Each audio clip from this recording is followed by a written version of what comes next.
So it is 5:29 on February 28th, 2022. And it was 2 years ago today that I first ran this handcar or any piece of rail equipment on the Alexis Railroad proper. I had a little section of train track under the other side of the barn, but it was 2 years ago today. I moved the handcar from under that side of the barn to this side of the yard and ran back and forth on an unfinished piece of 42 feet of track. And it took me a few months to straighten that track out. But now, 2 years later, I got 84 feet of track going this way, plus the 42 feet going that way. So, moving up in the world. Hello, people that I know.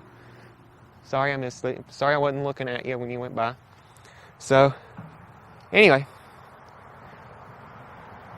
I have not done in the many years, 3 years since I've bought the handcar, any of the modifications that I hadn't started handrails or any of the cool stuff that I really wanted to do, because I had one modification I did first in August of 2019, and I recorded videos of it, and I never published those videos because I wanted to do some fancy special effects with it. And it's not really very many special effects. There's one special effects shot, really. And it was recorded at the Gastonia Convention Center in 2019, June of 2019. Recorded it, knew that I didn't have the capabilities to edit it like I wanted it to be. Recorded some more stuff in January 2020. Couldn't even edit that because it was too high of a definition for my computer at the time. About a year ago, bought a new computer, can edit it now, can edit just about anything, and got the special effects shot done about a month ago. Took months of working. There's a shot in it, in this video, not really related to the handcar, not really related to anything, but I cut out individually a bunch of windows at the Gastonia Convention Center so I could green screen it out and make it look like there was a different background. And it's not even a long shot, it's like 6 seconds of video, but I wanted to get it done. And I did. It just took months and months and months, and I don't know if it was worth it, but you never know. I probably won't make too much money off of it, regardless of the copyright claim, because copyright claim on it is a shared copyright claim, which means I'm making a quarter of the money off of it instead of half of the money, I'm pretty sure. But I wanted to get that video done before I did any work to this handcar. That way I could show it off. Also, I got some merchandise related to the handcar, which I might start selling soon on eBay. Now, I've also had for years. So that video is loaded to YouTube right now, not published. Probably publish it this weekend, and it's loading to Rumble right now.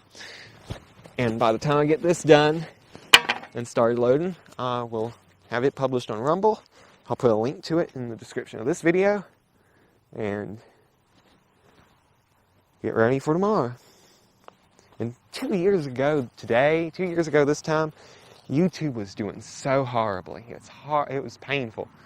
I was making barely $100 a month, which is a lot compared to most people, but it was pitiful. Because I had done pretty well. I'd made a few $100s a month prior to that, every month.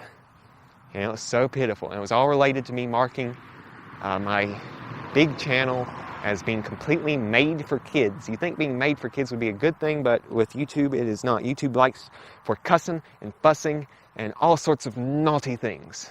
And I thought, well, I ain't got any of those naughty things, so I might as well be marked made for kids. Maybe I'll get more views this way. Nope, it don't work like that. It wants bad stuff. So I said, I'm not made for kids. I do drugs, I drink, I swear. I do all these bad things, even though I don't really. So, and YouTube, as soon as I switched it back over to being not made for kids, started doing really well. Also, on my bigger channel, did videos with titles and descriptions in foreign languages, because really trains ain't talking that much unless you're doing nonsense like this. So, did foreign languages, caused it to take off even more. But it helped that I already had a fan base that was international. It wasn't like 90% of my viewers were in the United States. I noticed that even though my videos were in English, only 30 or so percent of my views were in the United States. There were like half of my views were in Indonesia, and a huge chunk of my views were in India and all these other countries. There wasn't a rather defining language amongst all of them, but I decided to experiment by putting video titles in other languages, and it took off. And I'm very happy with that. I'm doing best that I've ever done on YouTube. Was the best month I've ever had on YouTube. I would never have guessed it would be a February, because January and February are horrible months on YouTube for money, because the ratio is at the lowest that it is all year, because it goes to its highest in December, because people are paying more to have their commercials run around Christmas, and after January it falls off, and then it slowly climbs its way back up. And so usually, historically, my best months are October, November, and December. And for some reason, April and May seem to be very good months. It's kind of ups and downs. But thankfully, if things keep on going, this will be a record-setting year. It's already a record-setting year. But hopefully, I will be able to afford to do all this nonsense, which I think I will be. I haven't been spending much money on it, because I've been spending most of my time working on nonsense YouTube videos. So thank you for getting me this far.